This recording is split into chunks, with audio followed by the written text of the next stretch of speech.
Resulta difícil nombrar el dolor y sin embargo no hay un solo ser humano que no lo haya conocido. Nos acompaña desde el nacimiento hasta la muerte en diferentes grados y en formas muy variadas. Las disciplinas artísticas de todos los tiempos se han esforzado por representarlo. No solo la herida ocasionada por la punta de una lanza atravesando un costado, también el dolor de luto, de la pasión amorosa no correspondida, de la separación y hasta el dolor de muelas aparecen una y otra vez en la historia de la pintura. Las tradiciones místicas más conocidas consideran al dolor como uno de sus temas centrales y le atribuyen distintos significados. El último año ha constituido una de las épocas más dolorosas en la historia reciente. Personas y familias enteras han conocido la desesperanza, el duelo repetido, las separaciones abruptas, la violencia doméstica exacerbada por las cuarentenas y la pobreza. Si el dolor suele ser una vivencia aislada, el confinamiento al que nos obliga el COVID-19 ha impedido incluso que los seres cercanos se reúnan para despedirse ante la presencia de la muerte. Hay mucha más diversidad en el dolor que en nuestras maneras de lidiar con él. En estos programas no te daremos por desgracia ningún antídoto para evitarlo, pero sí varias pistas para lograr convivir con él. La primera de ellas, creemos, consiste en reconocerlo tanto en uno mismo como en los demás, en desarrollar un sentido de empatía. Esperamos que estas conversaciones te devuelvan un eco de tus distintas dolencias y también que si estás sufriendo, te ayuden a sentirte menos infeliz y menos solo. Pues seguimos con nuestra programación especial de la mano con el Festival El Aleph de Ciencia y Arte de la UNAM. Hoy recibimos a Anne Hufschmidt. Ella es doctora en Ciencias Culturales, que de hecho nos vendría bien una especialidad así en México, Ciencias Culturales. Ella es creadora visual, más específicamente, y concibe su investigación como una exploración transdisciplinaria de los conflictos sociales, es decir, que combina las prácticas etnográficas y analíticas con las audiovisuales y artísticas. Su último proyecto, creo que ya van algunos años que en esto, tiene que ver con la desaparición forzada en América Latina y más específicamente en México.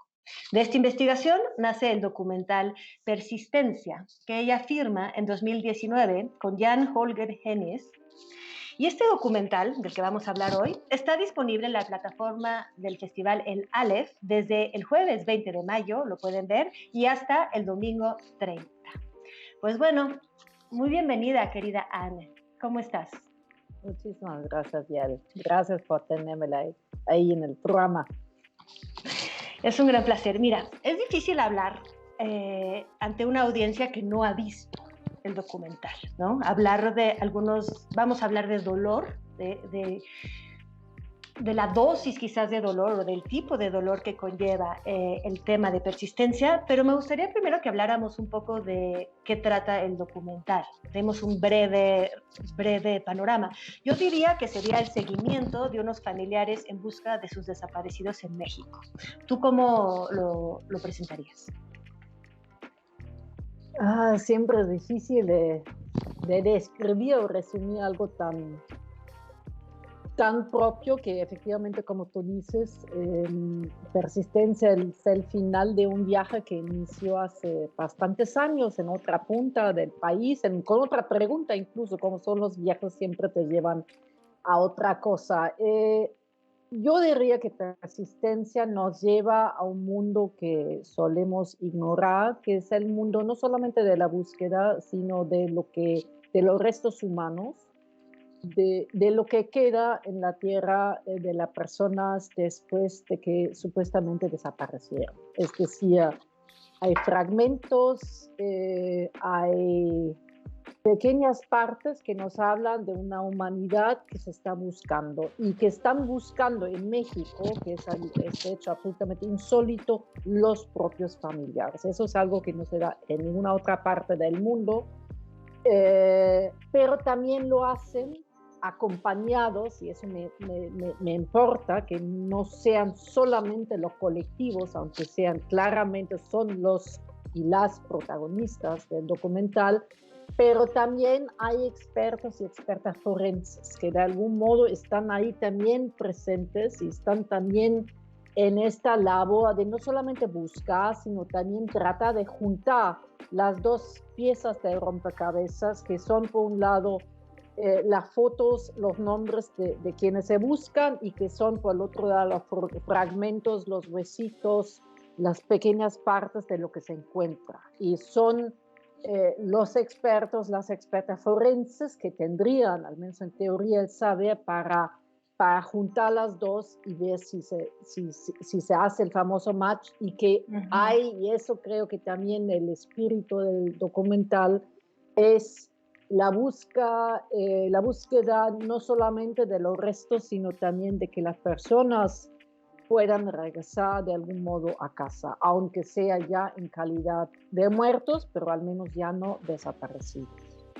Cuando dices esto de juntar fragmentos, juntar pedazos, ¿no? Cosas que de hecho se ven muy bien en otro de tus documentales que está en la web, que se llama Forensic Landscape, que se puede consultar en línea, donde hay videos donde entrevistas también a los antropólogos forenses argentinos, que son pioneros en esta búsqueda en América Latina, pues allá iniciaron las desapariciones un poco antes que en nuestro país, con la dictadura militar de los años 70. Y ellos de hecho dicen, ¿no? Primero las cajas tienen un número y luego se les puede poner un nombre. Si como dices, todo combina, si se hace el match. Y me llama mucho la atención cuando dices que es una humanidad que se está buscando, porque uno de las familiares que está en búsqueda en México de su desaparecido dice que se ha desensibilizado, que de tanto de exhumar restos ya no tiene esa sensibilidad al ver quizás la muerte.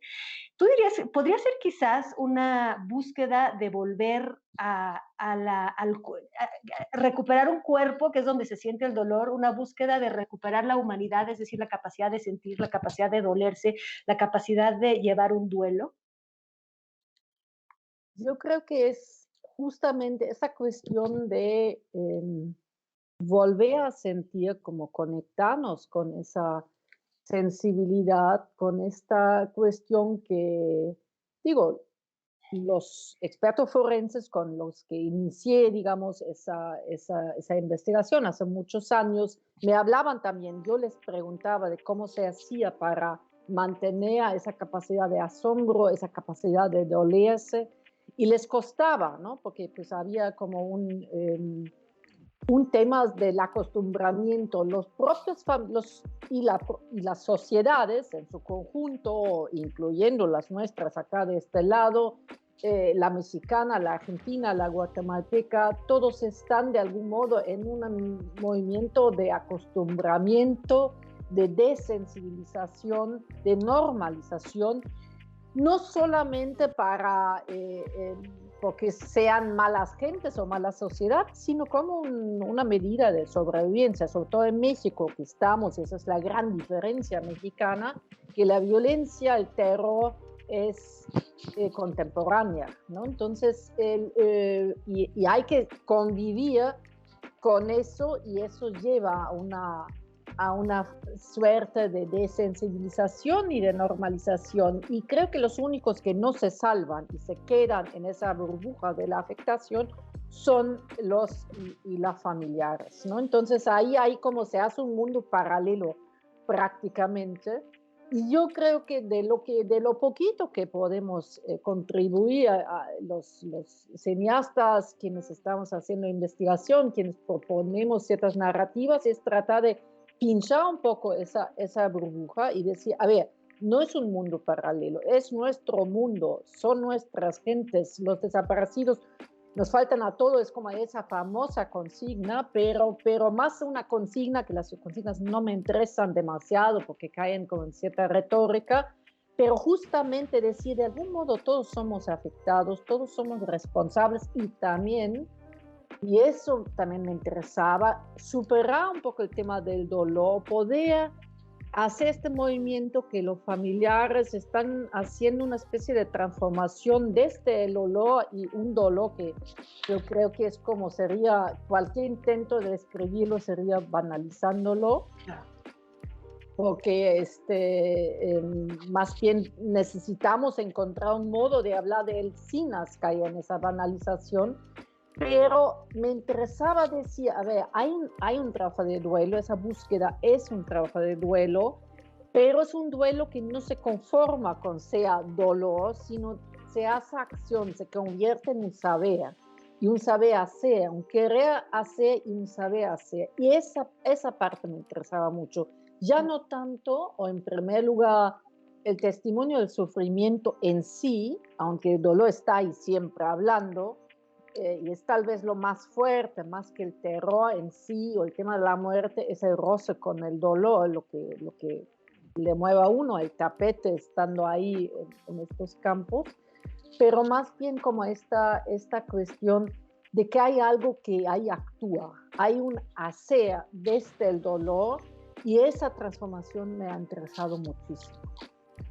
Este dolor, o sea, hay un dolor tradicional que, bueno, cada ser humano vive diferente ante la pérdida de un ser querido. Pero ¿qué se añade a ese dolor cuando se trata de una desaparición forzada? O sea, me parece que hay quizás agravantes que hacen que esto sea todavía más doloroso. Sí, eso es justamente eso es lo que lo hace tan difícil de nombrar, incluso para ellas y ellos mismos, ¿no? Porque se queda como ese limbo, es como si hay una despedida y todos lo hemos experimentado, es que hay una caída en negro, ¿no? Para mí es mucho como esa, pero hay un fondo, ¿no? Hay un fondo y desde ese fondo hacemos el duelo, hacemos socializamos la despedida, nos consolamos y como que emergimos de este fondo y seguimos viviendo. Eso en un fondo, digo, en un hoyo que a mí lo estoy como pensando como hoyo negro, que no tiene fondo, lo que tiene es un poder inmenso que se está chupando la energía, ¿no? Literalmente, por eso me ha funcionado esa idea de este hoyo que te atrae, que no puedes, que no te hace, no te puedes alejar, no puedes poner distancia, porque está ahí todo el tiempo. La incertidumbre opera como una fuerza oscura que no te deja en ningún momento descansar. Y eso es la gran diferencia, y eso también me importaba, de que la separación no es la muerte. Realmente son dos dolores distintos y habría que, por eso digo, hay mucha violencia en América Latina, pero la desaparición forzada, y siempre es forzada, personas, es como, tiene ahí algo muy específico que me Sí. interesaba. Vamos a ir a una pausa, Anne, pero vamos a volver también con quizás cuánto ayuda a mitigar el dolor, recuperar el cuerpo, pero también conocer la verdad y obtener justicia.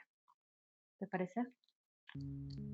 Entonces, nos damos un corte y regresamos con Anne Hufschmid.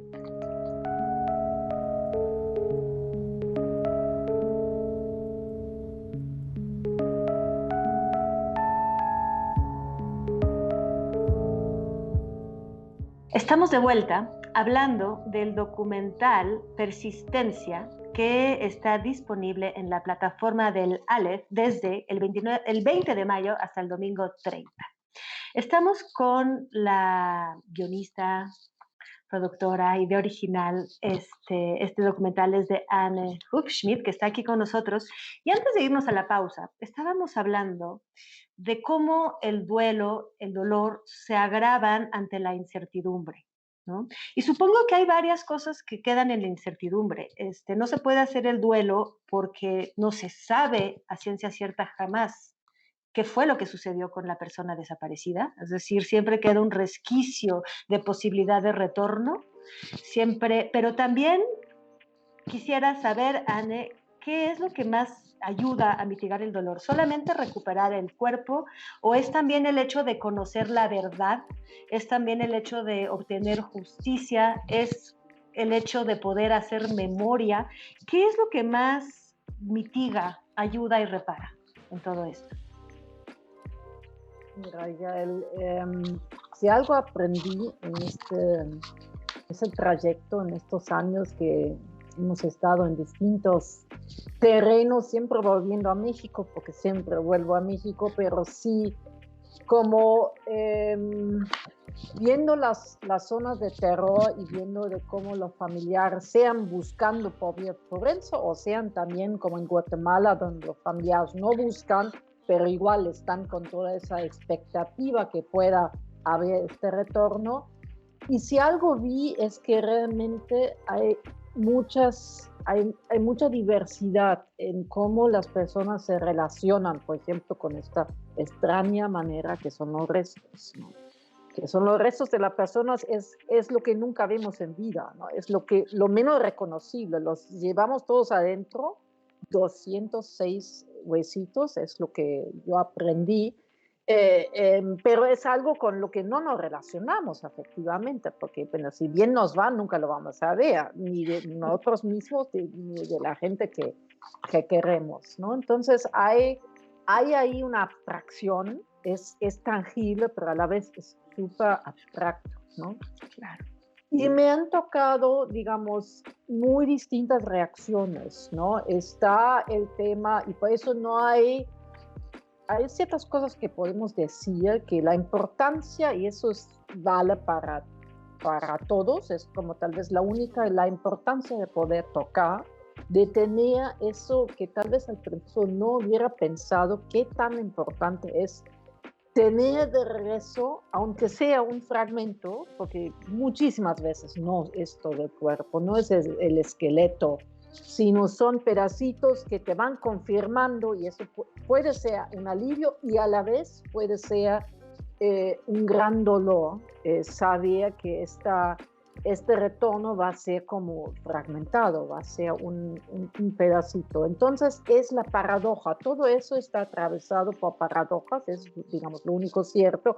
Como tú bien dijiste, el mismo hallazgo, el match de que efectivamente un resto sea identificado como tu familia, te aborta la posibilidad de retorno. Por más irracional que pueda haber sido, siempre se queda la esperanza. Con la certeza se muere también la esperanza, y eso es como muy paradójico. Y también es como muy paradójico que tienes, digamos, un pedazo, tienes el cuerpo, pero no sabes, no puedes saber qué le ha pasado a ese cuerpo.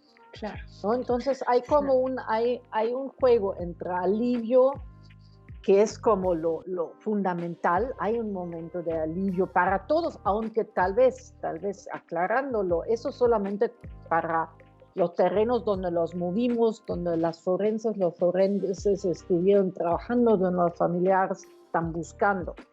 Nos cuentan también que hay una infinidad de personas que no pueden con los restos, que no tienen la fuerza, que no se sienten capaces de enfrentar, ¿no? Entonces eso también lo hay. Hay como los que vemos en búsqueda, es una pequeña parte, es como la punta de un iceberg espantoso de muchísimas familias que no se atreven a salir a campo, que no se atreven a tocar de entrar en contacto, en esa zona de contacto con el terror, porque lo que antecede a esta muerte ya confirmada es siempre el terror. Y eso es mucho más torturoso. Imaginarse el terror, imaginarse lo que le puede haber pasado a este cuerpo. Eso es algo, y yo creo que ahí sí todos nos podemos identificar. Es mucho más doloroso todavía, o es aún más doloroso. Y el tema de la justicia, que uno diría, y creo que muchos tal vez los que nos están escuchando, aunque no sepan de la materia directamente, pero todos estamos convencidos de que la justicia, que haya castigo, que los culpables sean sancionados, debes hacer bien a todos. Yo estoy de hecho, digamos, me interesa el tema de la justicia, me ha parecido muy importante. Mi curiosidad por el trabajo forense era poder reconstruir cuerpos, pero también poder reconstruir crímenes, ¿no? Y romper también con esa neblina de la impunidad, no solamente de la indiferencia de la que ya hablamos. Pero resulta que la verdad, y eso es como un hecho que hay como que pues, tomar nota, ¿no? Y como decir, aunque tengamos esa idea que la justicia es un bien y le va a hacer bien a todo el mundo, hay, y sobre todo en México, el reino de la impunidad, de algún modo, hay un descrédito. La justicia parece ser como hablar de otro planeta, no ya ni de otro país, de otro planeta. Hay una experiencia de la impunidad que se ha encarnado, que la verdad las personas que hemos encontrado nos han dicho y lo están repitiendo como refrán: no nos importa, no nos vengan con la justicia, no nos vengan con ese tema que a nosotros nos importa tanto, y no voy a renegar de esa creencia. Creo que es importante, pero lo que en México hay que hacer es reconstruir esa confianza en la justicia, que puede haber una acción que efectivamente le interese llegar más allá de ese posible retorno a caso de la persona. Y eso ya no le toca a los familiares. Eso justamente yo creo que lo que estamos tratando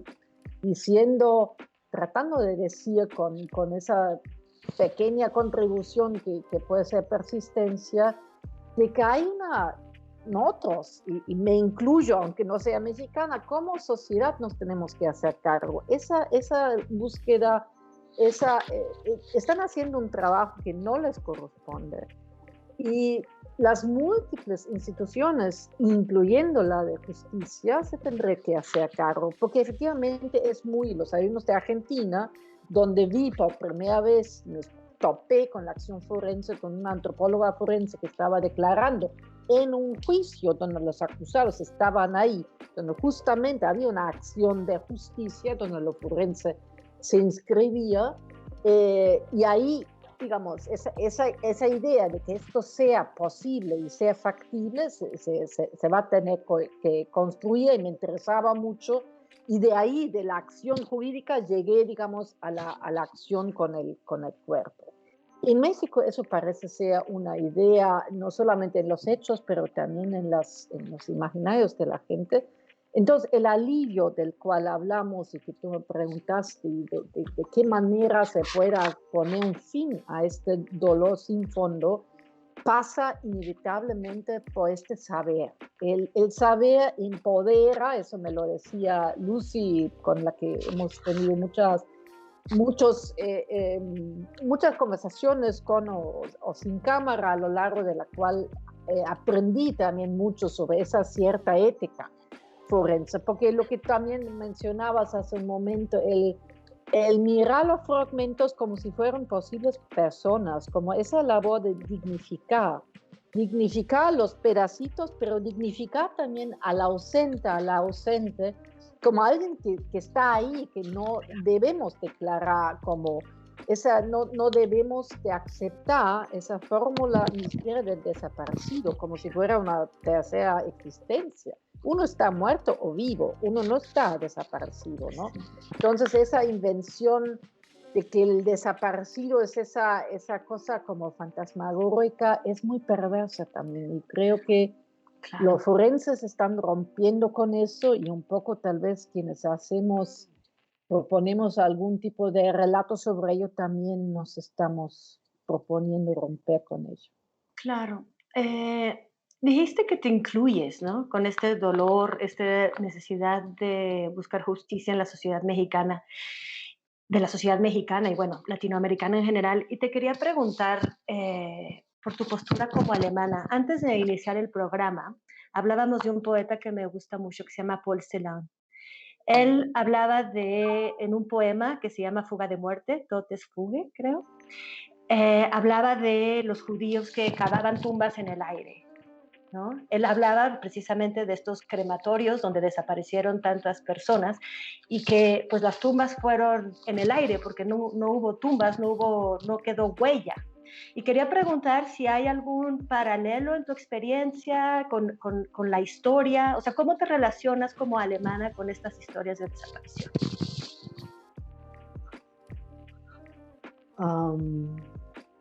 Hay como dos respuestas para mí a ello. Por un lado, sí, efectivamente, el hoyo negro de los campos de concentración, la desmaterialización de las personas en masa, digamos, que no se compara con nada. Yo creo que hay que insistir mucho en esa incomparabilidad de lo que sucedió ahí. Y la desimaginación de la cual habla Didi Huberman, ¿no? También no solamente era convertía en polvo a las personas, sino también que no quedara rastro, ni imagen, ni imaginación, ¿no? Entonces eso también, digo, yo veo lo forense o la estética, una sensibilidad forense en este sentido como un acto también como de resistencia y que tiene que ver posiblemente con de haber crecido como con ese legado, ¿no? Que hay ahí, puede haber 1000 películas, puede haber millones de estudios, digo, en cierta época no siempre fue así, pero después de un cierto momento, pues hubo en la opinión pública de Alemania, digamos, a partir de 68, digamos, un cierto hacerse cargo también de esa historia, más allá de los jueces y de los pocos estudiosos.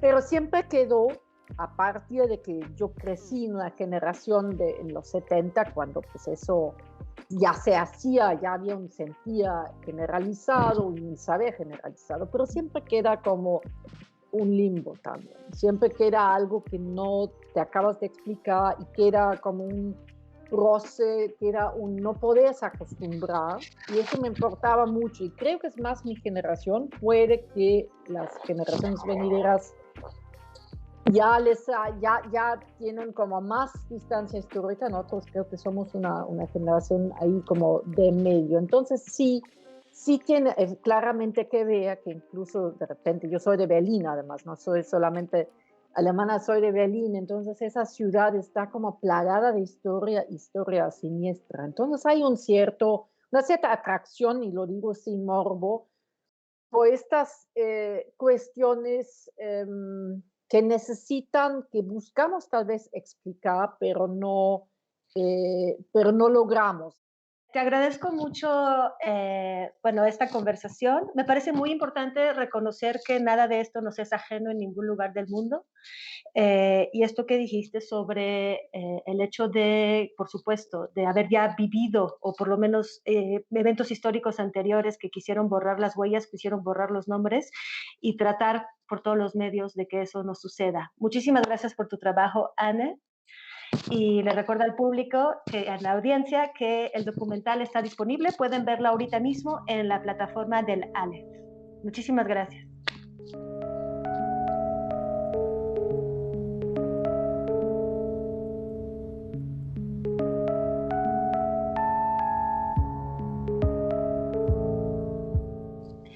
Se terminó el tiempo de la televisión, pero quiero aprovechar unos minutos más en YouTube, que nos da la oportunidad de profundizar tantito, para preguntarte, Anne, sobre la hechura del documental en sí.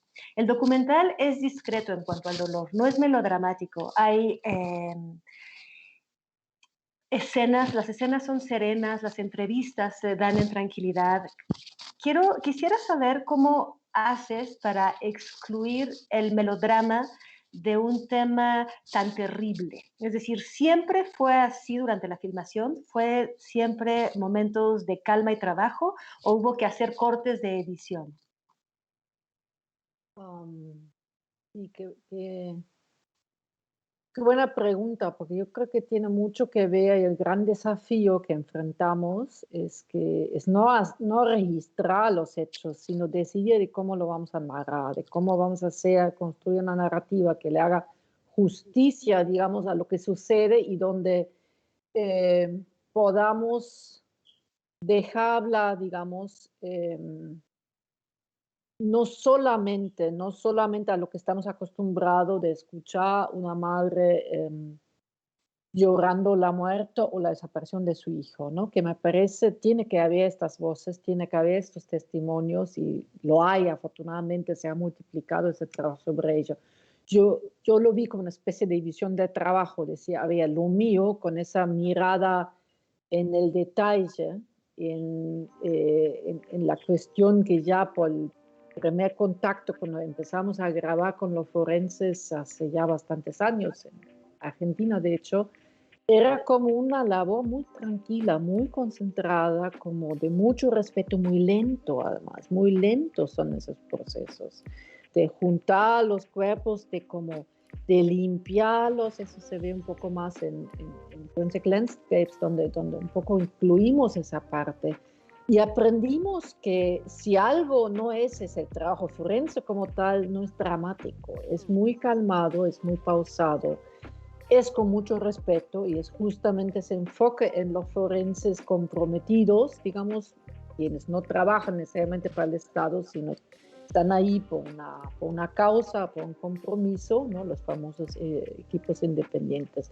Entonces, desde ahí venía, digamos, una mirada en lo no dramático, con esa paradoja de que no puede haber algo más dramático, ese querer, digo, si hay algo melodramático, es esa búsqueda de la persona perdida y eso es como esa ansiedad y todo, pero justo por eso había como de que desdramatizar y había como que darle eh, eh, una dignidad visual, manejándolo con una paciencia visual. Eso fue como una decisión desde el principio. No estaba nunca la idea de ponerle música, siempre había como una idea de vamos a crear, dejar que los espacios nos hablen, que los mensajes nos hablen.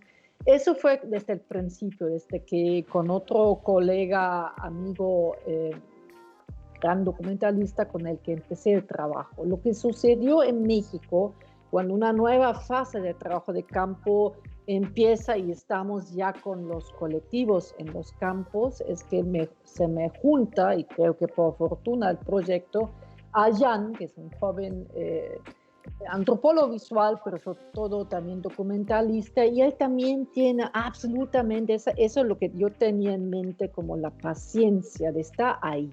Está ahí, como los buenos etnógrafos, que no se mueven de ahí, sino están horas y horas enfocando de cómo la gente mete la varilla, y no la meto una vez, no es como los reportajes de tele donde hay toda una significación que otra vez me parece legítima, los propios colectivos participen en ello, porque pues hay que sacar y generar imagen como una alerta.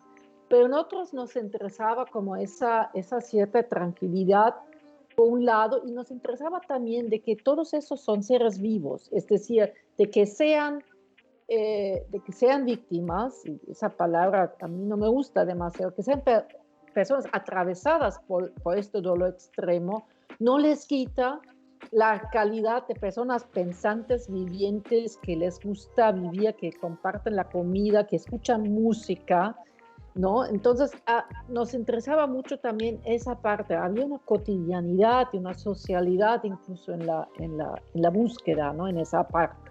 Entonces, efectivamente, había como una decisión de decir, vamos a, vamos a quedarnos con esa tranquilidad que efectivamente experimentamos en campo y no la vamos a dramatizar artificialmente como lo he visto digo, en otros trabajos o más bien tal vez en cierta cobertura mediática, sino vamos a dejar que esto respire, ¿no? Un poco las imágenes que respiren, porque no había necesidad, porque el drama es tan así, el entrar en un terreno y donde te encuentran te enseñan los pedacitos, y los pedacitos que ya no tienen forma humana, los huesos al menos, digo, te hacen evocar algo, los pedacitos es una imagen, es una imaginación atroz y una decisión de imaginarse esto y que te lo enseñen y dicen, cada de estos pedacitos es una persona, eso conlleva un drama que no necesita ningún refuerzo, ¿no? Y que necesita que todos estemos respirando ante eso y dejemos un poco decantando de qué significa eso, ¿no? Entonces queríamos dejar esta calma, que las personas que vieran estuvieran ahí, estuvieran no todo el tiempo con testimonio.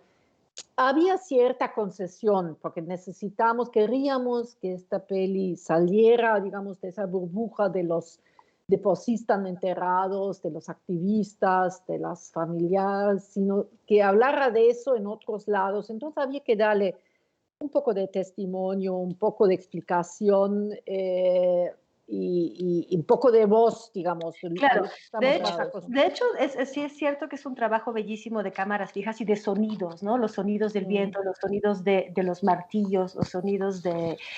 Y visual, ¿no? Me tengo muy grabada la imagen de las mariposas que están posadas sobre un carro de la policía, ¿no? Los policías que están ahí vigilando, ¿no? Se siente que ya pasó el tiempo, las mariposas se han posado y están esperando también. Aparte de que es muy simbólica esa imagen. Pero sin embargo hay un momento de representación clásica del dolor. Y es, por supuesto, lo que dices de qué más dramático que una persona buscando un cuerpo para enterrarlo, me parece que uno de los primeros dramas, bueno, en ese tiempo no se consideraba drama, no había drama, había tragedia, la tragedia griega de Antígona, tratando de enterrar el cuerpo de su hermano, ¿no? Buscándolo y enterrándolo. Es pues una de las tramas dramáticas, trágicas, más clásicas y más retomadas. Pero hay un momento donde sí se representa clásicamente el dolor, es cuando uno de los cuerpos han sido encontrados y se da el sepelio. Ahí sí tomas a la familia abrazándose y llorando. ¿Por qué decidiste incluir esta escena tan diferente a las demás? Y ya sería mi última pregunta. También muy interesante y muy buena. Y mira, ahí sí había, tal vez era como uno de los momentos donde más pensamos posibles alternativas. Y finalmente decidimos ponerla en toda su extensión, en un ritual, que es efectivamente donde ya nos reconocemos, porque me importaba mucho que nos diéramos un tiempo, quienes ven esto y un poco extendidamente incluso, para entender y para caer en cuenta por el cuerpo, es decir, sentirlo, no solamente cognitivamente, de la enorme, abismal diferencia entre lo que es la muerte, que se puede despedir y donde puede haber este ritual, por más doloroso que sea, pero este otro dolor que es cuando una familia se puede abrazar y está ante el ataúd de su hijo o de su padre y pueda hacer esta despedida entre todos, de que es un dolor profundo, pero no es y no se equipara a este dolor que ya hablamos, que se queda en este pozo sin fondo y que muchas veces ni siquiera se puede como articular, porque las cuestiones semáticas que tienen las señoras sobre todo son fuertísimas, ¿no? Entre no poder dormir y no poder sacar el dolor. Entonces, por eso esa cuestión de que estamos acompañando un sepelio era para decir, eso es lo que se busca, la muerte como una despedida social donde todos nos podemos consolar y donde podemos por fin llorar. Muchas gracias, Anne, por todo este tiempo extra de respuestas a este gran documental. Muchas felicidades. Muchísimas gracias a ti, Chael.